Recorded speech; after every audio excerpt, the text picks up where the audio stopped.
Je te laisserai mourir en paix. De Chroniques 34, verset 28. Chers jeunes, bonjour, un plaisir de vous retrouver. Nous débutons avec la méditation du jour. La mort parfaite. Le docteur Richard Smith a publié dans le British Medical Journal que le cancer était la meilleure façon de mourir. Voici ses arguments. Vous avez l'occasion de dire au revoir, de réfléchir à votre vie, de dire quelques derniers mots, de visiter des lieux significatifs pour la dernière fois, d'écouter votre musique préférée, de lire vos poèmes préférés et de vous préparer selon vos croyances à rejoindre notre Créateur ou jouir du repos éternel. Les réactions à son article ont été variées. Beaucoup ont dit qu'il était fou car mourir d'un cancer est atroce et très onéreux. Ils ne voyaient pas ce qu'il y avait de bien dans le fait de mourir de cancer. Personne ne veut mourir, c'est la réalité humaine.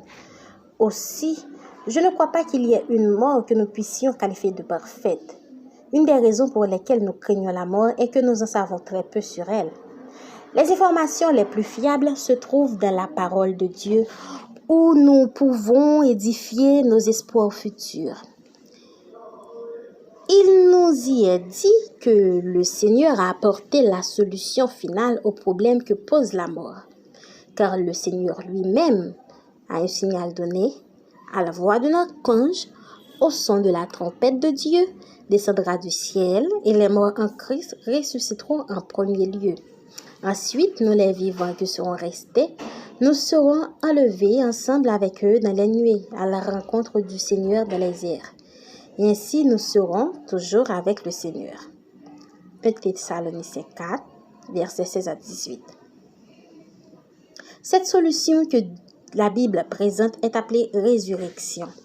Et la bonne nouvelle est qu'elle est disponible pour tous les êtres humains. Mais il y a un secret pour y accéder. Ne vous en étonnez pas, car l'heure vient où tous ceux qui sont dans les tombeaux entendront sa voix. Ceux qui auront fait le bien en sortiront pour la résurrection et la vie. Jean 5, versets 28 à 29. Même si personne ne veut mourir, les chrétiens ne doivent donc pas se montrer désespérés face à la mort. Tu as peut-être perdu un être cher récemment et il est normal que ça te rende triste. Mais le message de Dieu pour toi aujourd'hui est: j'ai résolu le problème de la mort pour toujours grâce à la mort de mon Fils, le Christ Jésus. La résurrection est garantie à celui qui croit. Un message de Dieu pour toi, Edgar Redondo Ramirez. Nous prions le Seigneur. Père éternel, merci pour l'espérance que tu nous donnes. Nous savons aujourd'hui que la mort n'est pas la fin. Grâce à la mort de Jésus, nous bénéficions de ce cadeau qu'est la résurrection. Merci pour l'amour incommensurable que tu nous portes. Entends nos prières. Au nom de Jésus. Amen. Ce fut un plaisir d'être avec vous, d'avoir été avec vous, chers jeunes. Nous vous donnons rendez-vous à demain. Mais en attendant, nous vous souhaitons un très bon sabbat.